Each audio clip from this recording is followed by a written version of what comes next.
Hello and welcome to the Marketing Woman podcast. I'm your host, Anusha Khannan, and I'm so excited to have you here. Are you looking to move into marketing or want to learn marketing from scratch?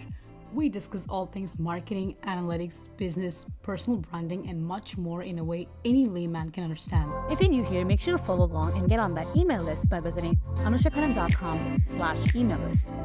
Follow at AnushaRK on TikTok, tag us on your stories, would love to see that. And now let's dive in.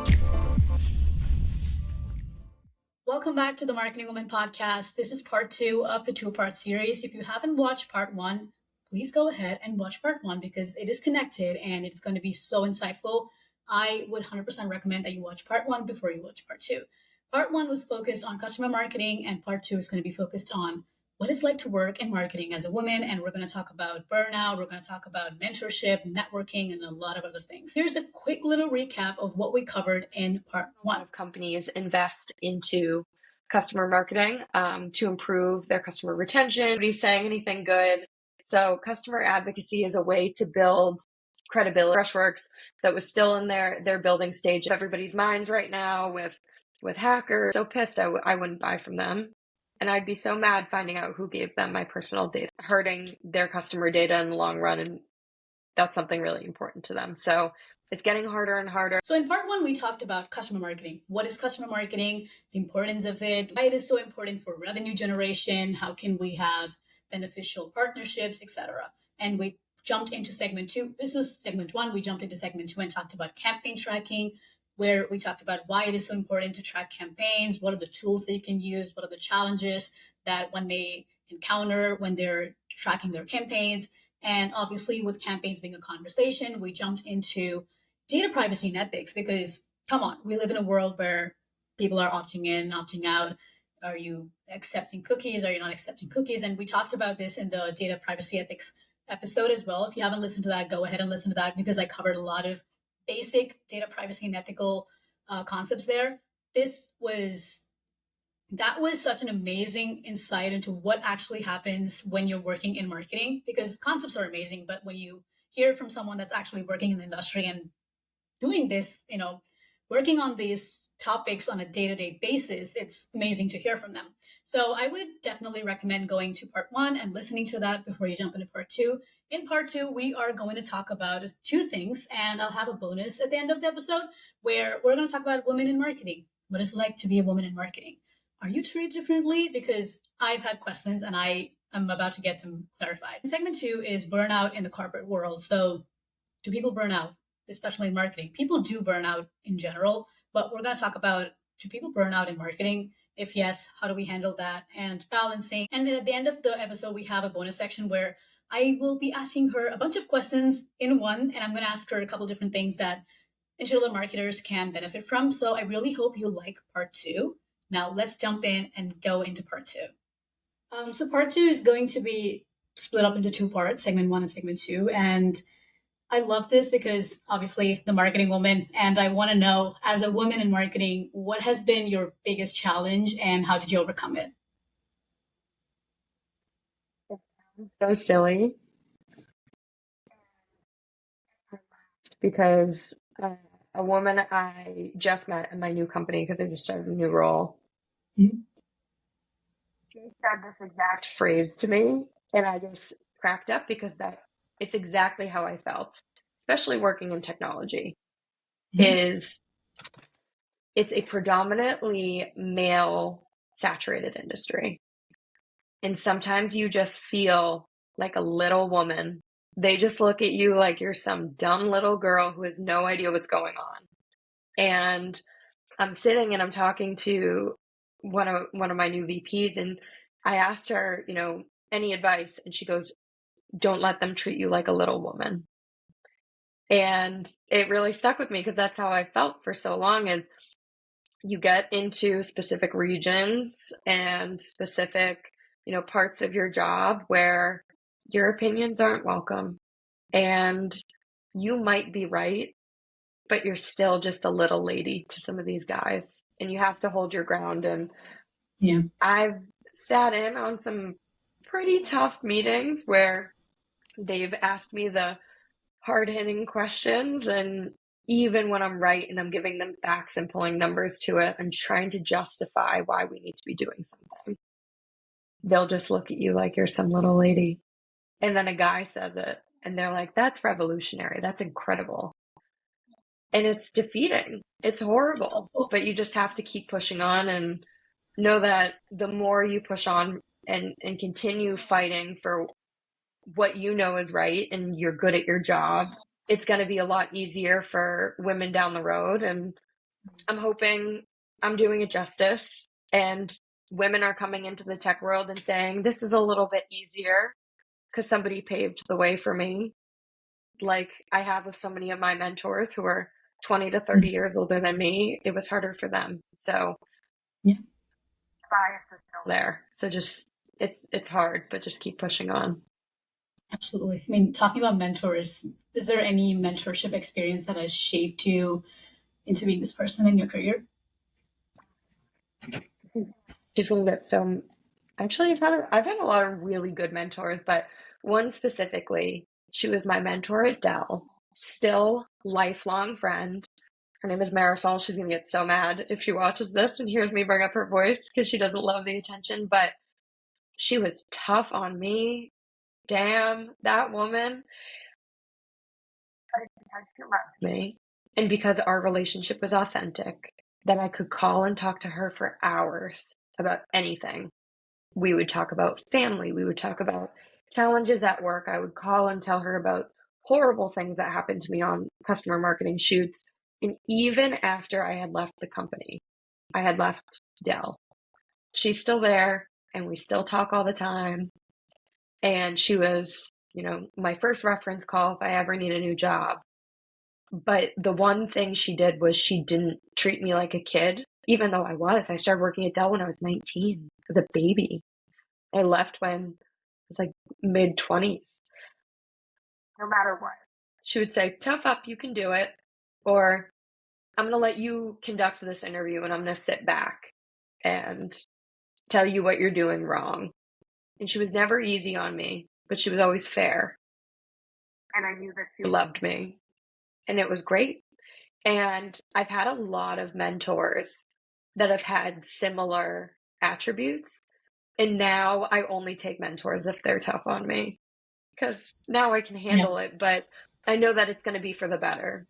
And one of my mentors recently gave me some pretty tough feedback about how I handled a specific situation. And I wasn't angry. I wasn't mad that she gave me negative feedback. It takes a lot to be somebody's mentor. And, it's a privilege to have one. So I'm lucky that I've had some really tough ones and I continue to have those relationships. But your mentor is not a good mentor if they're just being nice to you. Absolutely not. Yeah. Yeah, no buttering things up. Just be straight up. Just tell me. Yeah. Well, if people just butter you up, then they're just your friend. And even friends, you want them to be tough on you sometimes. You want them to be honest. Absolutely. Mm-hmm. Even if I hate you in a second, I know it's for my good. So it's a good thing to have.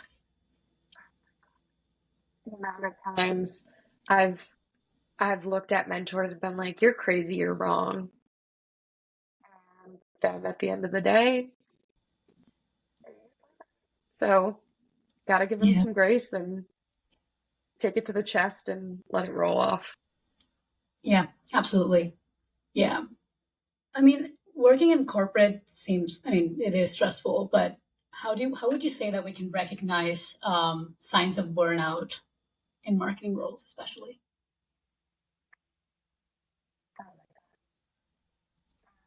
Realize, and everybody talks about burnout. It's like one of those hot, fun words that everybody wants to talk about, but nobody really talks about what it is. And no one really talks about how it can affect your mental health. Like when I think of burnout and, being a high performing individual like yourself and so many people you work with, you're like, oh, you always get the job done. You've never experienced burnout. This past December, I hit my real burnout. For Christmas, I wasn't everybody else was going on vacation, and I thought it was cool to say I wasn't. I thought it was going to get me my promotion faster. I thought it was going to make me look stronger by not taking breaks, when all it did was destroy me. And I found myself coming into like mid-January ready to accept a new job instead of working through it. Being short with people I loved, people I worked with. I was not eating. I wasn't really sleeping. I wasn't wanting to get up and do a job that I love. So through January, I said, I have hit major burnout. Like, I'm done. And it was something I've never experienced before. And taking a step back and realizing it's cooler to ask for help. It's cooler to say, I can get back to you tomorrow. Because like I said, we work in PR, not ER. I'm not saving anybody's life. Yes, this might not get the deal across, and it might not get done this quarter, but we can get it done next quarter. And if you get fired off of something so small, like saying, hey, I'm burnt out, you're not working for the right organization. And I was lucky enough to have bosses that were like, take a breather, take a minute, take a day off. Then I have so many friends who work in the tech world, and yeah, they're not allowed to take time off. They don't say no, but setting boundaries for yourself. Or not like that before. I was a miserable, cranky woman. It was horrible to talk to. My poor fiance hated me. My mentee, oh my gosh, she would call me and I'd give her one-word answers. Like, yep. Yeah, Horrible. I don't know. It's not good. Once you start it's hitting not. that point, yeah, you need somebody in your life that's going to check you to be like, hey, you're hitting burnout. And you need to check yourself. Oh my gosh. I knew I was hitting it. And I was like, I just have to push through because I think I'm going to get that promotion. And then I didn't. Company-wide initiatives. We're not doing crazy promotions, no handshake deals. And I was like, why did I do that? Why did I hurt myself? Why did I not celebrate holidays with my family? Burnout's Not fun. No. not fun, not good. But yeah, I mean, I don't even know what else I can say other than if you are not taking care of your mental health and setting boundaries, you are not showing up for work right. You're not showing up for your family. You're not showing up for your friends. Super expensive Pilates membership, and I didn't go. Why? No, why not? Because I was working. Instead of going and investing into my body and doing something for myself, I was doing something, spending one more hour working a night. And what did it get me? Just cranky. Yeah. Yeah, I get that. I mean, I can 100% relate. Not that I've done anything close to what you've done, but I can relate. I overwork. Burns out in their own way. And Yeah. I think a lot of times we look at people in like really high performing jobs and we say, oh, it's crazy that they don't have burnout. Well, that person's 100% is so different than somebody else's 100%. In somebody's job, even if they're not in marketing, somebody's job is difficult in their own way. And I think one organization that gets overlooked a lot is HR. I have a lot of friends who work in HR, and talking to them, and they're like, I'm so burnt out. I've had 100 different interviews just to find out that we're not hiring for this role anymore. I've had to lay off all these people. But then you hear people say, oh, it's just HR. Like, no, they're burnt out too. Or, sales, they're not hitting their quota. Oh, but they work for a cushy tech company. They're going to be fine. No, they're burnt out. They're doing cold calls. Or the service industry, somebody's a waitress. They've had a really long night. They've worked doubles. Their burnout is so different than yours. So it's hard when people compare burnout to just being in high performing tech roles. You can be burnt out no matter what you're doing if you're not taking care of yourself. So it's good to recognize the signs of that and not let the comparison take over. No, yeah, that's absolutely right. You're right. Yeah. I feel like people compare like an entry level candidate and a student and they say, I have so much coursework and you're just working, you're making money. Well, I'm working full time, so I'm still stressed. And there's no comparison. You're absolutely right there. Yeah. What would you say to upcoming marketers in regards to what skills they need, how to balance their work and life, how to network, how to keep up with future trends? That's a lot of questions in one. Questions in one. Future marketers, and I love this part of now finally being in a position where I can, be a mentor and people can ask these questions. And it's great because I can say to them, you just need to ask questions. During my time at grad school, I had a professor say to me, you're going to get humbled really quick here. And the test of somebody's true grit is if they know everything. You don't know what you don't know. So the person that's asking questions, asking to sit down with you, saying, hey, I really liked what you said there. Can you expand a little bit more? How would you apply this to what I'm doing? Or, tomorrow I have a 1 hour study session with this guy that I work with because I don't understand anything about our product. And he just laughed and he was like, I thought you would have known. I'm like, I have no idea. You don't know what you don't Yeah. know. So being like having the humility to ask questions and having the humility to say, I think I need help because it's going to help me do my job better. Everyone's going to say yes to you. Nobody's going to say no. They might say, I don't have time right now or point you in another direction. But at their core, you work with some really good people, whether they're friends, colleagues, bosses. They're going to respect you a lot more if you ask questions. So ask the dumb questions because 9 times out of 10, they're not dumb. And it might provoke thought. You might be doing something different or thinking about something different that an organization hasn't. A perfect example of this is in my last company, we hired this girl who could not be more opposite to me. And she was hired as my counterpart. And she would ask me questions. And I'd be like, I don't know the answer to that. I've never thought about it that way. And then almost a year into the role, somebody asked me how it was going. And I said, she fills my gaps. Like she thinks about things differently than I do. And she was taking over my role when I was leaving. And she was asking me all these questions like, how would you do this? How would you handle this? And I said, you should handle it the way that you want to. Just keep asking your questions because you have made me such a strong person because I've never thought about it the way that you do. And you're going to get that with bosses.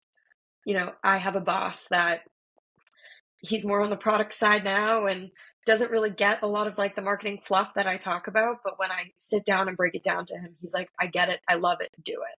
Never thought about it like that before. So asking questions might help your business and might help other people grow. Another good piece of advice is you don't need to buy all the new outfits just because you're joining a new job. Did you do that?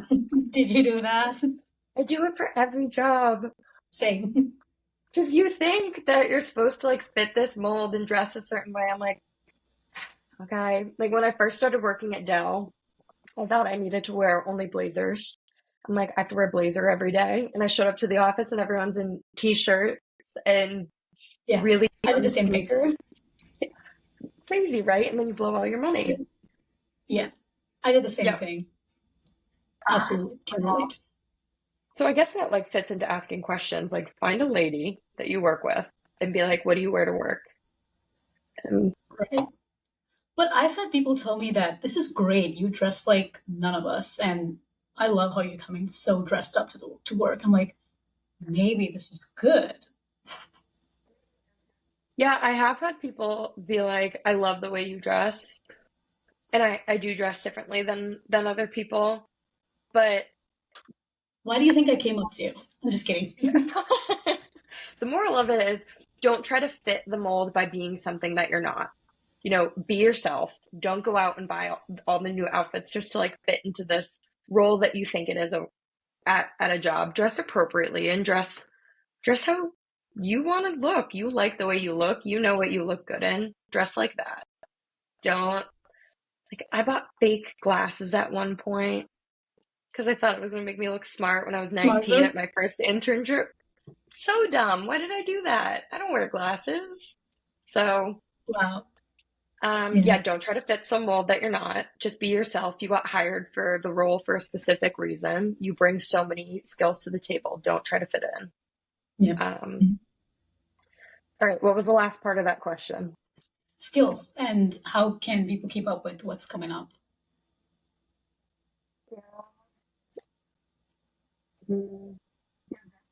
Questions. Be a good listener. Pick up on what thing people are saying. Take a lot of notes. Taking it. Take notes. Have humility. It's okay to say you're wrong. Something. I've been wrong a lot. Okay. People will respect you for it. Oh gosh.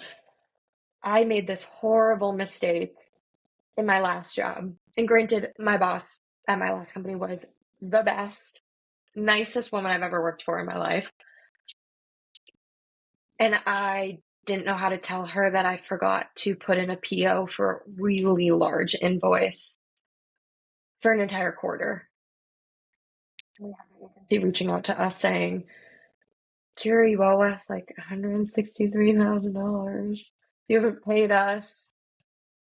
And then I'm going back and forth and I'm like, I did this. And I didn't. And I had to call my boss. And I remember crying before to be like, oh my gosh, she's going to fire me over this. And she just goes, it's okay, honey. We're going to figure it out. Thank you so much for being honest. And that was the end. I was like, oh my gosh, I cried for hours. Yeah. So much more respectable to go to your boss and say, I messed up than get caught in something. Because everybody makes mistakes. So a really good skill. Be humble, be honest, and ask questions to people that you work with about non-work things. Nobody wants to work with somebody that comes to a meeting and is just like, this is the agenda. Ask them about their kids. Ask to see pictures. Ask about their pet's vet visit. And like write that stuff down because it's going to make them like working with you more. And that girl that I keep talking about who took over my role, she just kept saying, I don't know how you're friends with all these customers. I don't know how people are just doing you favors. And it's because I would write down, okay, so-and-so's kid's name is Anna. She's allergic to peanut butter. Oh, Their so cat sweet. their cat went to the vet. So then the next time I jump in, I'm like, hey, how's your cat doing? How's her vet visit? Like, how's your daughter doing? I know that it's really hard to have a kid with peanut allergies. And then you talk about all these things. And then halfway through the call, you're like, can you actually do something for me? And they're like, of course, we're friends. You establish these authentic connections. And taking notes does not mean you're inauthentic. Taking notes just means you're a good listener and that you actually care about building these relationships. And in time, you're going to start being friends with these people authentically and asking them questions. But yeah, be friends with people you work with. Nobody wants to come to their day job and work with a stuffy person Right. who doesn't know how to talk. No. That makes sense. Yeah. Yeah.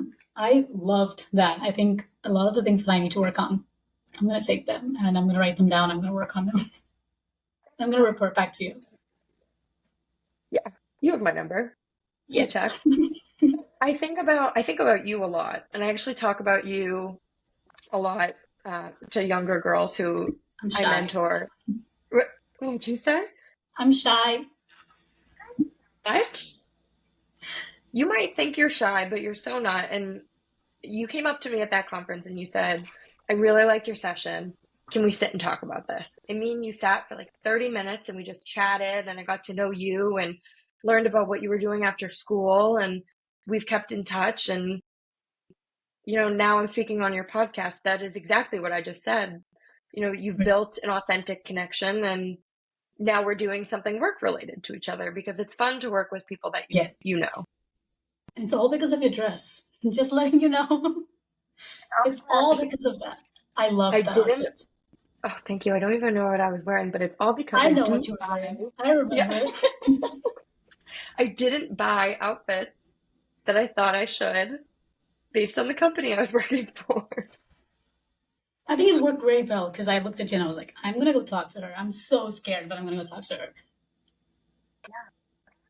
Piece of advice too. Just do things you're scared of. Right. Yeah. Because you've interviewed so many people, and so many people who are so much more established than I am. And it's all because you asked. How many people have said no? So many people. Yes. Right. So. Yeah.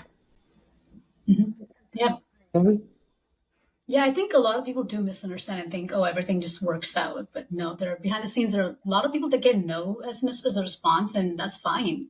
We're just not going to go on LinkedIn and say, hey, people said no to me. Nobody talks about their failures, which I think is not really good. We should probably do that too, every now and then, to show people we are human too. Your social media, and LinkedIn is a social media platform. It's just a highlight reel. And you're just posting, I got a new job, and I got accepted to this, and I got President's Club, and everybody's just posting the good things. Nobody is talking about, hey, I worked a 20-hour day because I was traveling for a shoot, or I didn't hit quota again.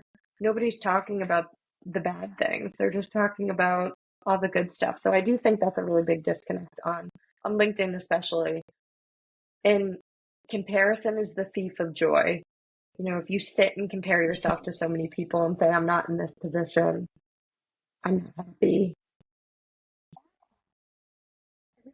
I have so many friends that are like, oh, you must be so happy you have a great job. Of course I am. I'm happy. I'm making money. I like my job, but I did just work through the weekend to get a deck out. And I did just, have to miss my friend's baby shower for a conference. Mm-hmm. There's pros and cons to everything. So yeah, absolutely. I 100% agree with that. A lot of my friends told me, you have a full-time job. That's great. Yeah, but I'm still learning. So there's that. Yeah.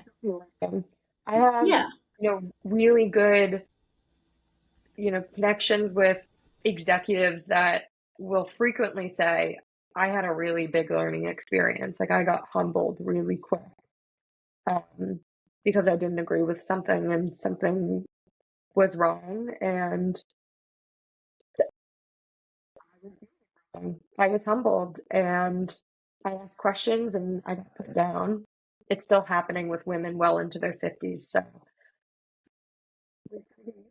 get used to the no's, get used to the failures, and let it roll right off because it's going to destroy you if you don't. Yeah, absolutely. I'm very curious to see what kind of a person I'm going to grow up into. Not that I'm a kid, but I'm very excited to see. Yeah, and you should be excited. I think that's such a nice way to look at it. Like, I don't know who I'm going to be a year from now, 10 years from now, but I hope she's wonderful and I can keep putting work into making her a wonderful person. And absolutely. I'll like where I am along the way. But I think you're going to grow up to be somebody great because you're already doing so many great things and asking lots of questions and learning. And I think it's going to be good. Thank you so much. I really appreciate that. I hope I'm not annoying people, but I don't care. I'm still going to annoy them. You still got to get, you'll reach so much success from doing what you're doing. And what did you hit the other day? You were the number 7 podcast in India for marketing. I was number 37. I can't even remember. Every time someone asks me, I'm going to say the wrong number. Yeah, it was really great for me to see that. I didn't even know that was happening. It was just a random email open and it said that. I'm like, that's amazing. And I didn't even put that much work those last couple of weeks before it happened. But that was a good motivation to come back and do a lot more with the podcast. Yeah, thank you. I really appreciate it. Yeah. Well, that's all I had for the segment as well. Did you want to say anything that I didn't ask you? Okay. Thank you so much for being on the show. I really appreciate it. And hopefully next time you're in Boston, we can grab drinks and catch up again. Yeah, of course. Thanks. That is all for the two-part series. I hope you guys liked it. I learned so much from Kyra, and as I said in the episode, I I look up to Kyra a lot, and I absolutely love what she's doing. I love her.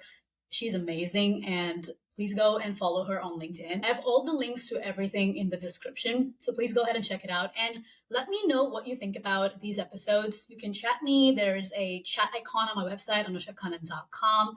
You can also reach out to me on LinkedIn, and I'm so excited to hear from you guys.